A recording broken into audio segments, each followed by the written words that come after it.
আমার খুব ভালো করে মনে আছে আমি আমার জীবনের প্রথম ভিডিও রেকর্ড করেছিলাম 2023 সালে। কিন্তু আপলোড দিতে পেরেছিলাম মনে হয় সম্ভবত 25 সালে, 3 বছর পর। আমি জানি আপনাদের মধ্যে অনেকে আছেন যারা একটা পারফেক্ট ভিডিও বানানো এবং পারফেক্ট এডিটিং করার নেশায় আজ পর্যন্ত কোনো ভিডিও কন্টেন্ট আপলোড দেওয়া হয়নি।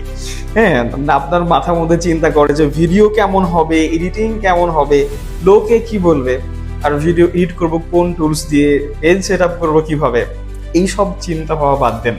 আপনার উচিত হবে, আপনি যদি একজন সত্যিকারের কন্টেন্ট ক্রিয়েটর হতে চান, সেটা যে কোনো ফিল্ডেরই হোক, আপনি ভালো রান্না পারেন, আপনি ভালো গান পারেন, আপনি ভালো শেখান, ভালো পড়ান, হ্যাঁ, আপনি একজন ডক্টর, আপনি একজন ইঞ্জিনিয়ার, আপনার আসলে একটা ভিডিও প্রোফাইল থাকা উচিত। তাহলে এত ভাবা বন্ধ করেন, এত কিছু ভাবা বন্ধ করে আপনি জাস্ট একটা ভিডিও আপলোড করে দেখেন, আপনার মধ্যেকার ভয় ভীতি অনেকটা কেটে যাবে বলে আমি আশা করছি ইনশাআল্লাহ। মানুষ একদিনে শিখে না, মানে মানুষ পারফেক্ট হয়ে শিখেই যে ভিডিও বানাতে হবে এমনটা না।